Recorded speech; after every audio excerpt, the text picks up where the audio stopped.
Dalam pelariannya, Hope yang kabur tak kenal arah malah tak sengaja sampai di wilayah Ortacoy. Di tempat itu juga ia akhirnya berjumpa dengan Roxlane yang kebetulan tengah melintas tak jauh darinya. Ia lalu diajak mampir ke tempat tinggal pramugari itu. Di tempat itulah Hope akhirnya bisa mendapat sedikit ketenangan.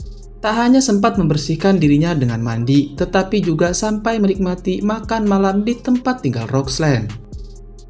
Hope juga mulai mengungkapkan tentang masalah termasuk rencananya untuk mencari tahu siapa sosok di balik semua masalah tersebut.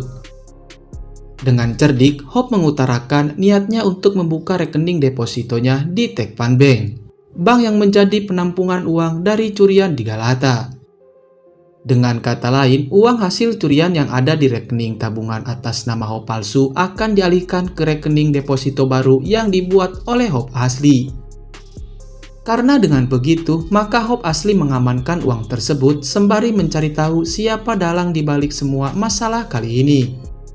Tak hanya itu, Hope nantinya juga akan mengirimkan lebih dulu email palsu yang mengatasnamakan Presiden Direktur Tekpan Bank dan membekali dirinya dengan foto editan, alih-alih agar ia bisa dengan mudah dipercaya oleh pegawai bank tersebut. Namun tanpa disadarinya, keberadaan Hope di rumah Roxlane ternyata telah lebih dulu tercium oleh pria yang sempat mengejarnya tempo hari. Pria tak dikenal itu tiba-tiba muncul dan membuat kekacauan di rumah Roxlane.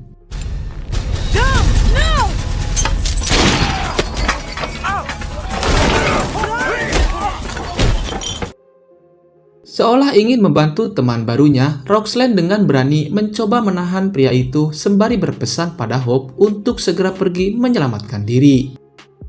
Keesokan harinya, rencana untuk membuka rekening deposito pun dilakukan. Beruntungnya semua siasat yang telah ia rancang ternyata bisa berjalan dengan mulus. Dan Hope akhirnya sukses membuka rekening deposito sekaligus memindahkan uang senilai $14 juta dari rekening Hope yang palsu. Nah, berbekal rekening depositonya, Hope lalu menghubungi Sally, yang notabene selama ini diketahui menggantikan perannya sebagai Hope palsu di Zuzer Internasional. Hope mengancam Sally untuk mengungkapkan siapa sosok yang ada di belakangnya. Namun sayangnya, Sally sendiri tidak tahu siapa sosok yang telah memerintahkannya. Meski awalnya memilih bungkam, namun pada akhirnya Sally mengungkapkan apa yang dialaminya selama ini. Ia mengatakan bahwa semua berawal ketika dirinya berada di penjara. Lalu seseorang yang mengaku dari Kedutaan Besar Amerika datang dan mulai memberikannya berbagai perintah, alih-alih agar Sally bisa berstatus bebas bersyarat. Menariknya, salah satu pesan yang terus ia ingat adalah kalimat dari sosok misterius itu. Sosok tersebut mengatakan, "Percayalah, aku akan mengubah mimpi burukmu menjadi mimpi yang indah." Nah, sejak saat itulah sosok tersebut terus-menerus membayangi Sally dengan berbagai perintah yang tak masuk akal, termasuk menjadi Hope palsu seperti yang dilakukannya saat ini. Menyadari bahwa Sally hanyalah korban seperti dirinya, Hope lalu membuat janji untuk bertemu di tempat dan waktu yang ia tentukan. Namun tanpa sepengetahuan Hope, Sally dari tadi ternyata terus melakukan kontak dengan sosok yang selama ini selalu memerintahkannya dari kejauhan. Dengan kata lain, janji pertemuan yang dibuat oleh Hope secara tak langsung juga turut diketahui oleh sosok misterius itu. Nah, di lokasi dan waktu yang telah ditentukan, Hope terus menantikan kedatangan Sally dari kejauhan. Hingga kemudian, wanita itu pun muncul. Namun kali ini ia tak datang sendirian, melainkan ada sosok lainnya yang juga turut datang tak lama setelahnya. Sial bagi Hope, ia yang mencoba menghampiri Sally ternyata malah mendapati wanita itu yang kini berada dalam kondisi yang sangat mengenaskan. Ia ditemukan dalam kondisi bersimbah sirup marjan dengan sebilah pisau yang menancap di tubuhnya. Sialnya lagi, Hope yang mencoba mencabut pisau dari tubuh Sally malah dituduh sebagai pembunuh oleh sejumlah polisi yang kebetulan berada tak jauh dari sana. Merasa dirinya baru saja dijebak, Hope lalu memutuskan untuk berlari kabur dari tempat tersebut. Namun sial baginya, upaya kabur yang dilakukan Hope akhirnya berhasil dihentikan oleh polisi sebagaimana yang terjadi seperti di awal film tadi.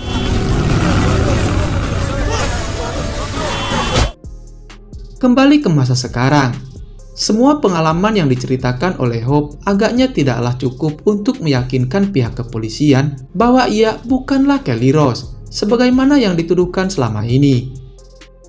Terlebih ia juga tak memiliki bukti sama sekali terkait identitas maupun cerita yang ia sampaikan selama ini. Karena alasan itulah, Hope mau tak mau harus menghadapi pengadilan dengan serangkaian kasus sekaligus, yaitu pencurian uang serta pembunuhan Osman dan Hope palsu. Tak tahan dengan semua ketidakadilan itu, Hope lalu berontak dan berusaha melawan Poplar. Namun, tak lama kemudian, sipir pun datang dan mengamankannya dengan menyuntikkan obat penenang. Hope perlahan mulai lemas dan kehilangan kesadarannya. Betapa terkejutnya Hope. Ia yang baru saja terbangun malah mendapati James yang ada di hadapannya. Hope juga sudah tidak berada di selnya lagi, melainkan ia telah berada di sebuah penginapan dengan kamar yang nyaman. Dalam pertemuan tersebut, James mengungkapkan bahwa ia telah memverifikasi kebenaran identitas Hope di hadapan polisi, termasuk meminta kejelasan status visa miliknya. Aksi itu yang agaknya telah menyelamatkan Hope dari semua tuduhan selama ini. Alhasil ia pun kini bebas dan kembali menjalani kehidupan normalnya bersama James. Nah, di sini menariknya, James yang saat itu hendak pergi ke kedutaan malah mengatakan kalimat, "Percayalah, aku akan mengubah mimpi burukmu ini menjadi mimpi yang indah." Trust me. I'll turn this nightmare of yours into a dream. Kalimat yang sama seperti yang sempat terdengar dari pengakuan Sally sebelumnya. Mendengar kalimat tersebut, Hope seketika menyadari bahwa sosok yang selama ini telah menjebaknya tak lain dan tak bukan adalah James sendiri, sekaligus juga sosok misterius yang ada di belakang Sally. Karena alasan itulah, Hope langsung mencari cara untuk pergi dari tempat itu. Namun untuk bisa melakukannya, Hope lebih dulu harus berurusan dengan polisi yang berjaga di luar kamar. Alhasil keributan pun terjadi, hingga membuat polisi itu tergantung dan nyaris jatuh dari ketinggian.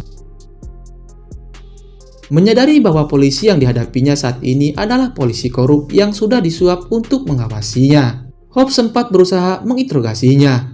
Namun belum sempat menjawab pertanyaan Hope, polisi korup itu tiba-tiba diserang oleh James yang datang dengan menodongkan pistolnya. Alhasil polisi itu pun tewas terjatuh dari ketinggian. Sementara Hope harus berurusan dengan mantan pacarnya sendiri. Dengan brutal, James menghajar dan menggiring Hope keluar dari hotel. Pria itu juga mengakui bahwa selama ini dialah yang menjadi dalang dari semua kekacauan yang dialami Hope. Bahkan ia pun mengaku jika sedari awal memang dirinya berpura-pura mencintai Hope, semata agar ia bisa menjebak wanita itu dalam rencana busuknya, termasuk merekomendasikan Hope untuk diterima kerja di Suzer Internasional. Mirisnya lagi, Hope ternyata dipilih sebagai targetnya karena James mengetahui bahwa wanita itu tak memiliki keluarga atau saudara sekalipun. Karena dengan begitu, maka tidak akan ada satupun orang di luar sana yang mencari keberadaan Hope selama di Turki. Atau bahkan jika Hope dibunuh oleh mafia Rusia sekalipun. Dengan berharap agar ia bisa mencuri uang dari Galata tanpa harus berurusan dengan orang-orang Rusia itu. Geram dengan pengkhianatan yang dialaminya, Hope dengan sekuat tenaga mencoba memberi perlawanan kepada James.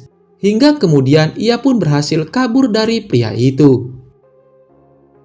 Menariknya, Hope yang terus berlari menjauh dari James tiba-tiba malah disekap oleh pria tadi kenal.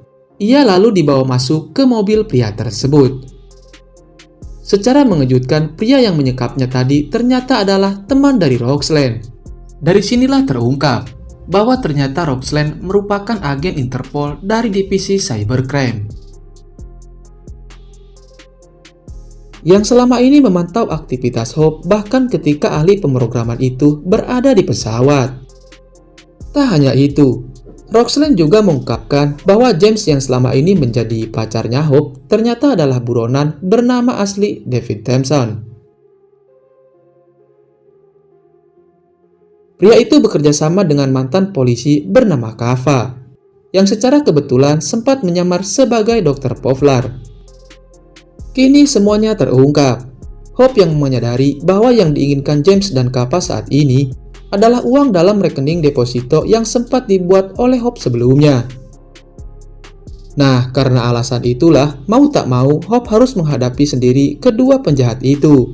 Karena bagaimanapun juga, kemunculan Roxland jelas bisa memicu kecurigaan dari James dan Kava. Namun, Roxland berjanji bahwa ia dan agen Interpol lainnya akan terus mengawasi Hope selama keberadaannya di Turki. Setidaknya untuk memastikan programmer itu tetap aman hingga bisa kembali ke Amerika. Sialnya, Hope yang saat itu tengah berjalan sendirian malah tak sengaja kembali bertemu dengan si James. Alhasil ia pun bisa dengan mudah digiring oleh pria tersebut di bawah ancaman James dan Kava. Hope kini dipaksa untuk mencairkan uang 14 juta dolar dari rekening depositonya di Tech Fund Bank. Ia yang tak bisa melawan akhirnya hanya bisa menuruti keinginan dari kedua penjahat itu. Dalam aksinya, Hope yang baru saja tiba di Tech Fund Bank sempat meminta waktu sebentar pada James dan Kava untuk ke toilet. Lalu ia pun mulai melakukan pencairan uang dari rekening depositonya. Usai mencairkan uangnya, Hope kemudian digiring oleh James dan Kava untuk segera menyerahkan uang tersebut. Namun secara tak terduga, sejumlah orang tiba-tiba datang dan menyergap mereka. Beberapa orang yang diketahui merupakan anak buah Ivankov itu lalu membawa Hope, James, dan Kava menuju ke Galata. Di area kantor Galata, Ivankov muncul dan langsung menanyakan tentang keberadaan uangnya.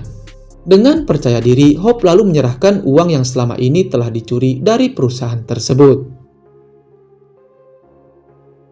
Bukannya puas karena uangnya telah kembali, Ivankov malah mengancam akan menembak mati semua orang yang telah mengacaukan bisnisnya.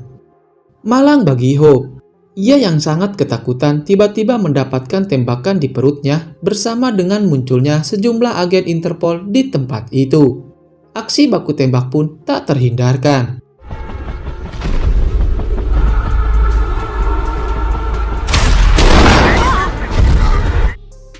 Dalam aksi tersebut, James berhasil diamankan bersama dengan anak buah Ivankov lainnya. Sedangkan Kava tertembak oleh muntahan peluru dari bos mafia itu. Sementara Ivankov sendiri sempat mencoba kabur dengan membawa uangnya. Hingga kemudian aksinya pun berhasil dihentikan menyusul terjadinya ledakan dari mobil yang ia gunakan.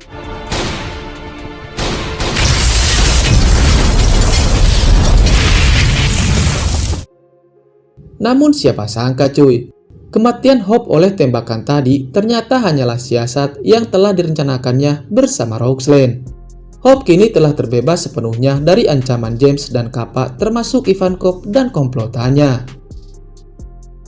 Bahkan programmer muda itu juga telah mendapatkan kembali paspor barunya, yang sudah diurus terlebih dahulu oleh Interpol. Termasuk laptop dan sejumlah uang dalam tabungan sebagai ucapan terima kasih atas kerjasamanya yang baik selama ini. Namun kali ini Hope lebih memilih untuk pulang ke Amerika, alih-alih agar ia bisa beristirahat sejenak setelah pengalaman buruknya selama di Turki. Nah, di akhir film terlihat Hope yang kembali membuka laptop dan rekening tabungannya. Tapi kali ini yang ia tuju adalah rekening baru lainnya yang berisi sejumlah uang pemberian dari Roxland sebelumnya. Tak tanggung-tanggung, isi dalam rekening tersebut ternyata mencapai 5 juta dolar. Dengan penuh bahagia sekaligus bangga, Hope akhirnya bisa kembali ke Amerika dengan uang hasil kerjanya. Namun bukan dari Suzer Internasional, melainkan hasil kerjanya dengan pihak Interpol. Dan film pun wassalam. Oke Bre, sampai di sini dulu untuk konten kali ini. Jangan sungkan-sungkan untuk main-main ke channel kami. Jangan lupa juga untuk terus support channel kami dengan cara like, share, dan subscribe. Karena support dan dukungan dari kalian adalah motivasi dan semangat bagi kami. Dan agar kalian juga tidak ketinggalan konten-konten menarik lainnya dari kami. Terima kasih dan wassalam.